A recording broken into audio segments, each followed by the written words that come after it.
इतकी गंभीर नाहीये, पण समस्या ही आहेच. आज आमच्याही भागात गावाला पाणी येत नाही. पहिले जे दोन्ही महासभेमध्ये हाच प्रश्न मी मांडलेला आहे. बायकांच्या ह्याच्यात की फक्त 45 मिनिट्स किंवा 50 मिनिट्स पाणी येतो आणि त्यात पण इतका बारीक पाणी येतो की ते पिण्याचं पाणी भरायचं की घरचे कामाचं पाणी भरायचं हे प्रश्न पडतो. त्यामुळे अजूनही तिकडं त्या भागातला आमच्या भागातला सुद्धा पाणी प्रश्न साहेब गेलेला नाहीये. दुसरी म्हणजे साहेब अमृत योजनाचे जे आपले पाईपलाईन्स होते तर 30% जे पाईपलाईन्स अजून मिरजेमध्ये सुद्धा जोडलेले नाहीत.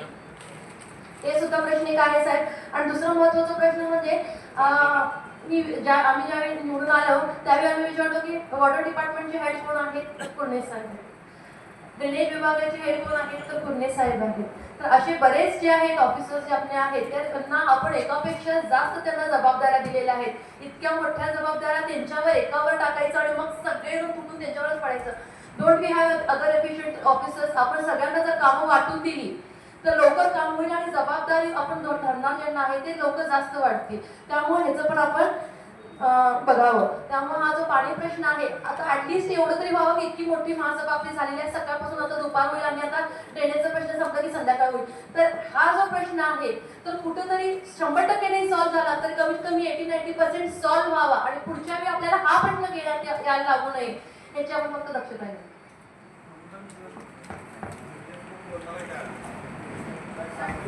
महापौर साहेब, अहमदनगरच्या पाण्याच्या टाकीच्या इथं भरपूर गळती आहे. ती मेन म्हणजे बरगाली नगर मधली पाईपलाईनच नवीन घालायला पाहिजे. तिथे एवढ्या मोठ्या प्रमाणात पाण्याची गळती चालू आहे की तिथं आता बदकं पाळावीत, काळू तिथं लावावा आता अशी परिस्थिती आहे. तर बाकीच्या भागाला कसं पाणी जाणार? आम्ही कुंभारकर साहेबांना सांगत होतो की रमजान महिना आहे, अहमदनगरला 10 मिनिटं पाणी वाढवून द्या. तर त्यांनी 10 मिनिटं सुद्धा पाणी वाढवून दिलेलं नाही पवित्र महिन्यात. आणि हे असं पाणी लिकेज आहे. माझ्या प्रभागात भरपूर ठिकाणी पाण्याचं लिकेज आहे. ते कधी काढणार आहेत? वॉर्ड नंबर 4 मध्ये मला भाग आहे तिथे ऑक्सिजन पार्क इथलं आता परवा लिकेज काढले. तिथं 4 दिवस पाणी नव्हतं. त्या लोकांचे आम्हाला फोन येत होते तिथलं लिकेज काढलं. कमांडमेंट मध्ये तिथं मोठं लिकेज आहे. ते कधी काढणार आहे? जवळजवळ वर्ष ते 2 वर्ष झाले तिथलं लिकेज आहे. ते पण काढायला पाहिजेत ना. ते कोणाला विचारायचं? नागरिक आता आम्हाला विचारायला लागले पाणी प्रेशर कमी यायला लागले म्हणून. लिकेज पण काढायला पाहिजे. आणि इंद्रानगरच्या पाण्याच्या टाकीची खालची जर अवस्था जर बघितली तर एवढी बेकार अवस्था आहे. आम्ही तिथं 5 मिनिटं सुद्धा थांबू शकलो नाही. तिथलं गेट पडलेलं आहे. त्याच्या खाली मसरं बांधतात. तिथं कोंबड्या पाळायला लागल्यात, बदकं पाळायला लागल्यात, आळू लावलाय, खरकट आणून टाकायला लागल्यात. हो, पाण्याच्या टाकीच्या खाली आले ते कुंभारकर साहेब. झालं सगळं बोलणं झालं. ते पाणी लिकेज जे पाणी किती वर्ष झालं ते पाणी गळते आम्हाला माहिती नाही.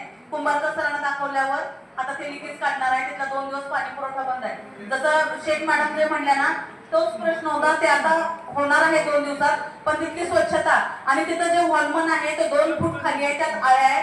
डाऊनचा जो भाग आहे त्या भागात ते सगळं आळ्या मिश्रित पाणी जात आहे, गढूळ पाणी जात आहे. म्हणजे लोकांच्या आरोग्याचा दृष्टिकोन तो आहे. पण लोकांनी आता तसलं काय आळीचं पाणी पिऊन काय उन्हाळ्यात मारायला पाहिजेत काय? एवढी तिथली घाण अवस्था आहे. तर तिथे एक तुम्ही वॉचमॅन बसवा. माझ्या प्रभागात जेवढ्या टाक्या आहेत तेवढ्या पाण्याच्या टाक्याची ते तुम्ही वॉचमॅन बसवायला पाहिजेत. कोण पण येते तिथं काय पण धंदे चालू आहे. दारू येऊन प्यायचं, खरकट टाकायचं, मसरं पाळायची, कोंबड्या पाळायच्या. हे काय बरोबर आहे का हा प्रश्न? नागरिक आम्हाला धारेवर जायला लागल्यात. तिथं जायचं म्हणजे आम्हाला मुश्किल झालंय.